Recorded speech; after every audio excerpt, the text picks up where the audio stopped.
This is the 8 o'clock news for Saturday, March 21st, 1987. A full-blown winter storm on this first full day of spring in Los Angeles has claimed at least 2 lives, including a 45-year-old man who died while driving through Malibu Canyon Road when a rock on a cliff above him was dislodged by the rain, came crashing down through his car's open sunroof, and killed him. And a 30-year-old man died, and a woman was injured when their car went out of control here on the Wet Foothill Freeway.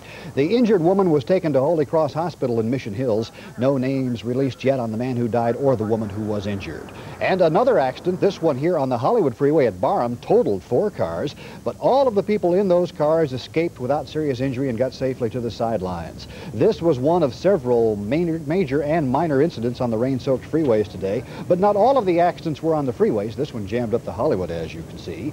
Local police departments report the usual rash of surface street rain-related fender benders. This one was on Franklin in Hollywood. Nobody was hurt here. The rainfall today was only about 1/3 of an inch. So motorists and residents in hillside areas managed to avoid their greatest worry, mudslides. Even with the light rainfall total, it fell heavily enough at times to briefly flood some of the freeway lanes. So traffic jams were commonplace throughout the freeway system. But even with the rain managing to put a damper on Saturday, from the clouds eventually emerged sunshine late this afternoon, and from the rain comes the colorful result, such as these cherry blossoms where Royal Oak hits Sepulveda in the San Fernando Valley. The rain was heavy enough to knock a flurry of the petals down to the sidewalk, proving that not all rainbows are in the sky. This colorful setting does not mean the worst of the weather is over. Travelers' advisories remain in effect for the mountains and snow above 3,000 feet, and for wind on the deserts, and winds to 40 miles an hour out there. Even so, the weatherman may save Sunday for you, and we will have his forecast later in our newscast.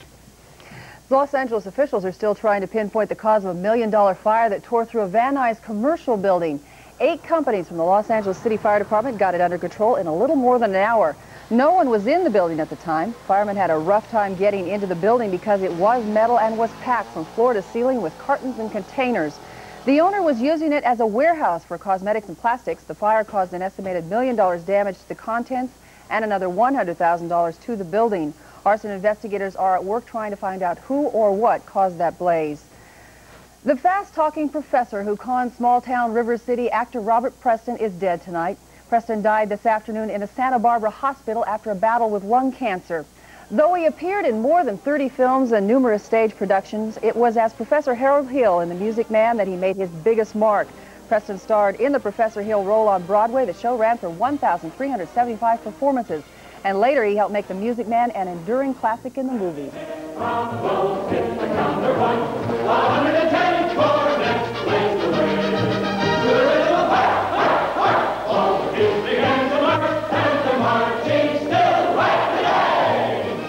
One of Preston's most recent films was Victor Victoria with Julie Andrews.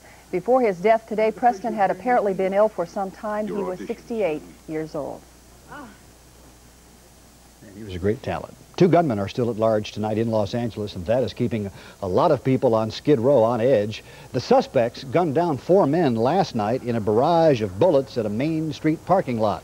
3 victims, Jorge Guzman, Ramon Oliveras, and Elias Ramirez, are still in critical condition in various hospitals. The 4th man, David Reyes, is in fair condition. Police say the 4 were hit with a hail of 15 to 20 bullets. The gunmen, described as Latinos, apparently had a dispute with the victims before the shootings. Police say a drug deal may have been involved, although they have not yet been able to verify that. And overnight, 2 teenagers were killed and 2 others injured in what police think are gang-related shootings. That kind of violence is not uncommon in the Watts district of Los Angeles, but now residents there are trying to put a stop to it. Channel 11's Pat Riddle reports. Everything's locked in, right? Yeah. When the LAPD first started its neighborhood patrols along 87th Street in Watts last month, residents were skeptical, thinking this was just another hit-and-run public relations ploy. Now they've changed their minds. I haven't seen too many of the officers around, but the gangs don't come back anymore, so the officers evidently are doing their job. Walter Nuys has lived in this house on 87th Street for 8 years. He said street drug gangs made him feel like a prisoner until this month. They're not hanging on corners. They're not stationed up in my yard. They're not doing anything like that. The Southeast Division officers' special strap unit continues to sweep this area several times a day.